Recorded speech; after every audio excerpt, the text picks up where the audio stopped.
Nama saya Yuni Novalina Sirimorino, NIM 190701077.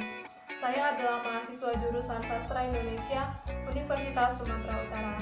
Dalam video ini, saya akan membahas beberapa prospek kerja dari lulusan Sastra Indonesia, serta bagaimana peranan teknologi informasi dalam dunia kerja lulusan Sastra Indonesia. 1. Editor. Menjadi editor kadang dianggap remeh oleh sebagian orang karena pekerjaan tersebut hanya dipandang sebagai proses penyuntingan dari penulis semata. Namun terkadang seorang penulis tidak dapat mengukur kualitas dari artikel naskah yang ditulisnya. Maka dari itu, peranan editor sangat penting dalam meningkatkan kualitas naskah dari penulis. Berikut tugas dari editor. 2. Tenaga pengajar. Lulusan dari Bahasa dan Sastra, terlebih Sastra Indonesia, identik dengan pekerjaan menjadi seorang tenaga pengajar, baik itu guru ataupun dosen. Di mana-mana, pasti setiap instansi pendidikan. 3. Jurnalis. Jurnalis dianggap sebagai wakil dari suara masyarakat mengenai berbagai kejadian yang ada dan terjadi di masyarakat. Jurnalistik mencakup kegiatan dari peliputan sampai penyebarannya kepada masyarakat. Jurnalistik tidak sebatas media cetak, seperti surat kabar atau majalah, namun meluas menjadi media elektronik seperti radio dan televisi. Selanjutnya ada copywriter dan content writer.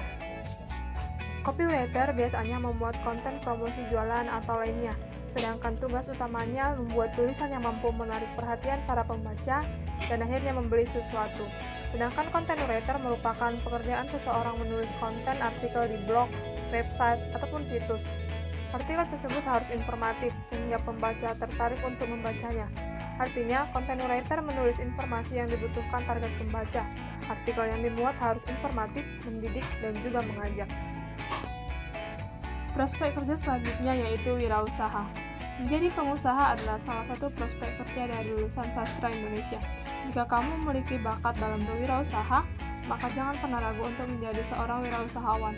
Salah satu contoh sektor bisnis yang sangat cocok untuk lulusan ini ialah di bidang percetakan media dan lain sebagainya. Meskipun sebagai lulusan sastra, bukan tidak mungkin untuk bisa bekerja di instansi pemerintahan.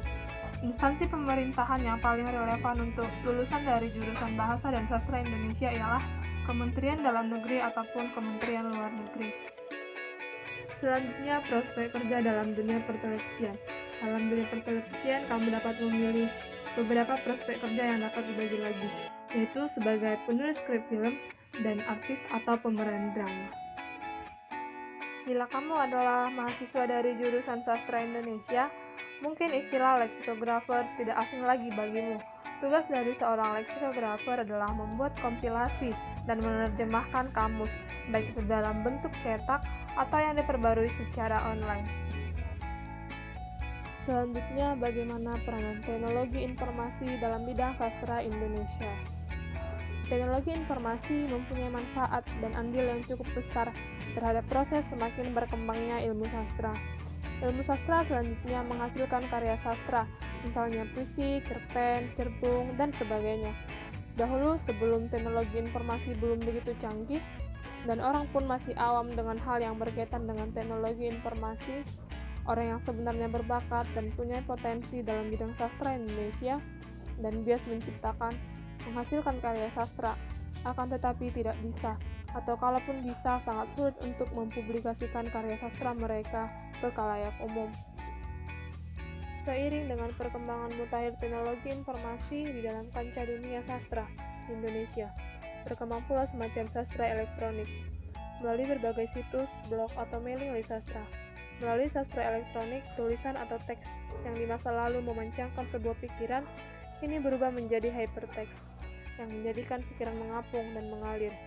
Dalam jaringan teknologi informasi, internet, TV, handphone, VCD, sastra berkembang menjadi semacam sastra jaringan, yang melaluinya komunitas-komunitas sastra berinteraksi dan berkolaborasi secara virtual.